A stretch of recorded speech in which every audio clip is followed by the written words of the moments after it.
both of us, both the company and myself, have learned the value of focusing English education on values. So is that still going with Kids Castle? The TV program, the English teaching part? Actually, Kids Castle is another company. Yeah. But it's also a very good company, but it doesn't really have anything to do with Giraffe. Oh, I'm sorry. I keep getting confused. Yeah. I am so sorry. That's yeah, all right. I meant Giraffe. That's all right. Giraffe I'm not the boss of Giraffe, so I'm not supposed to. I'm not sensitive. Oh, I said that. And Okay. Kids Castle is a good friend of ours, so. Okay. But yeah, but I'm I became kind of the spokesperson for Giraffe, and we okay. we don't do television programs anymore. Although we may start up again someday. Oh, really? But we do every year, couple years, we do TV commercial, and again, we just finished one. As a matter of fact, it's not hasn't been broadcast yet, but it also has the mottos like English is a beginning, character is forever, or the new one is knowledge is power, but character is more. And the whole focus is again on the healthy growth of children, their psychological, spiritual growth as young people. Wow. Just to think that these kids, they grew up with you in all these years. Yeah. From you were younger and now you've just grown a little bit of gray hair, but all these kids have grown up with you. Yeah, that's really, for me, it gives me a wonderful feeling. People sometimes come up and they say, oh, I watched your program, I grew up watching your program, or I watched your program when I was this high. And they say, oh, I'm sorry.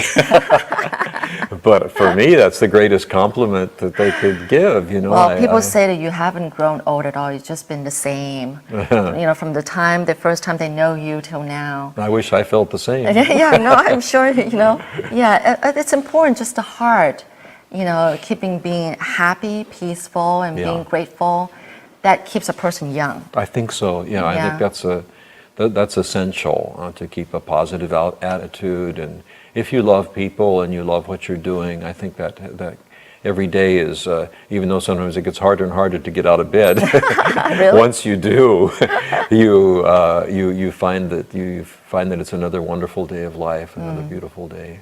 So what are your days filled with these days, working at Guangqi? Well, one of the main things that we're working on now, we have this series. Again, it was something we never expected, but it happened.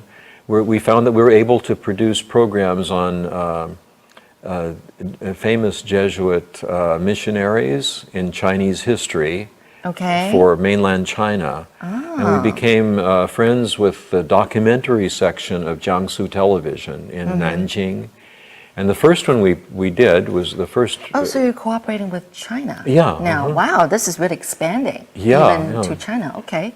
Well, we've always wanted to have an impact on China, and we think that that's part of our mission, that Chinese people all over the world, wherever they are, in Malaysia or Papua New Guinea, or they can all be reached by our programs. But China, of course, was the most problematic, the most difficult. Oh, yeah. And we tried for a long time to produce a program on Matteo Ricci, who is a Lima Do. He's a famous, one of the first Jesuit missionaries in China. He cooperated with a man, a scholar, a Chinese scholar, Paul Xu Guangqi, to translate Euclid's Elements, and that brought geometry and Western logic into China, the first time it ever happened.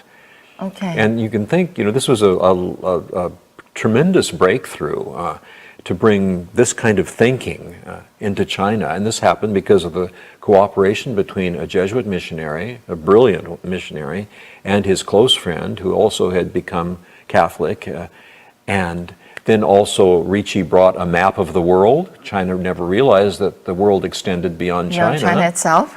And then they started correcting the calendar, the Chinese calendar. So we thought this was a great story, but we made the story about Xu Guangqi, not about Matteo Ricci, because Matteo Ricci was a missionary, and that at that time that couldn't be broadcast in China. Right. Now there's no problem, no big problem, but at that time. So